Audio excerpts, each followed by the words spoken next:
हमारे कक्षा में एक बच्चा आया। उसका उसी दिन दाखिला हुआ।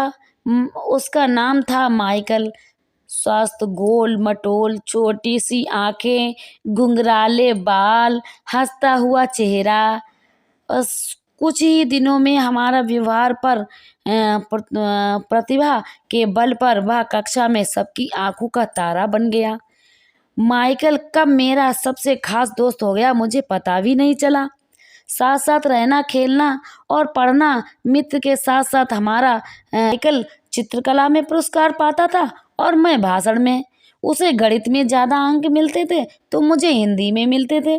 एक दिन बाद सुबह स्कूल खुलते ही प्रधानाचार्य जी ने हमें अपने कक्ष में बुलाया और बोले, बेटा तुम दोनों हमारे विद्यालय का सदैव गौरव बढ़ाया है। चेन्नई के बच्चों की राष्ट्रीय स्तरीय प्रतियोगिता होने वाली है।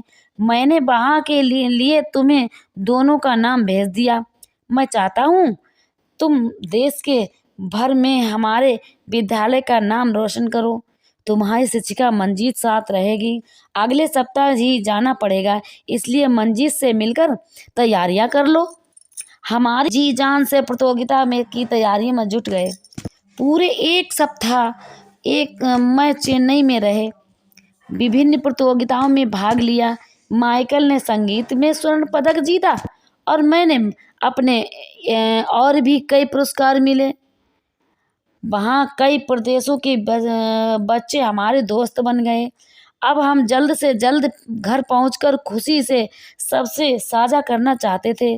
बस पकड़ने की जल्दी में माइकल ने चौराहे पर लाल बत्ती नहीं देखी और दूसरी ओर से आ रहे वाहन की चपेट में आ गया।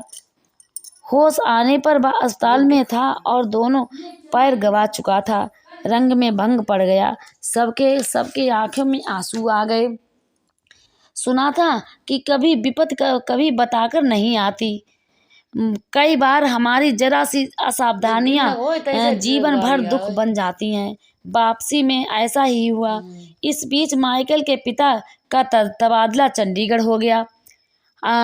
अपनी माँ, पिता जी और बहन के साथ माइकल शहर छोड़ गया तो लग रहा था कि मानो शरीर में हमारा कोई कलेजा निकाल ले जा रहा है।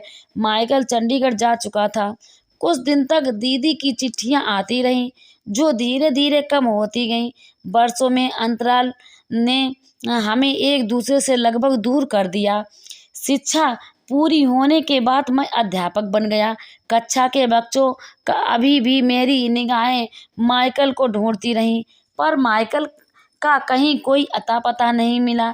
इतिहास खुद को दोहराता लगभग एक ऐसा ही हुआ। हमने अपने विद्यालय के बच्चों को टीम लेकर मुझे मुंबई जाना पड़ा। इस बार मैं बहुत सावधान था, तभी बच्चों यातायात के नियमों का पालन करेंगे, मैंने चेतावनी पूर्वक कहा। प्रतियोगिता का उद्घाटन प्रारंभ हुआ। उद्घोषक ने बताया कि उद्घाटन एक महान संगीत यज्ञ के द्वारा किया जाना है। पर्दे के पीछे यंत्र बजाना प्रारंभ हुए। मंच में के धीरे धीरे अंधकार से प्रकाश फैलने लगा। व्हील चेयर, पहिया और कुर्सी पर माइक हाथ में थामे मुख्य अतिथि मंच पर आ गए। सभी ने तालियां की गड़गड़ाहट से उनका स्वागत किया। अरे या तो मेरे बचपन का दोस्त है, माइकल है। मैं चौंक उठा, मेरी आंखों के खुशी से भर आई। माइकल ने बेहद मधुर गीत सुनाया और गाते गाते उसकी दृष्टि मुझ पर पड़ी। मैंने हाथ मिलाकर अभिनंदन किया और कार्यक्रम समाप्त होते ही मैं दौड़कर अपने मंच गया और माइकल से मुझे गले लगा लिया। हम दोनों बचपन के दोस्त मिल गए। माइकल के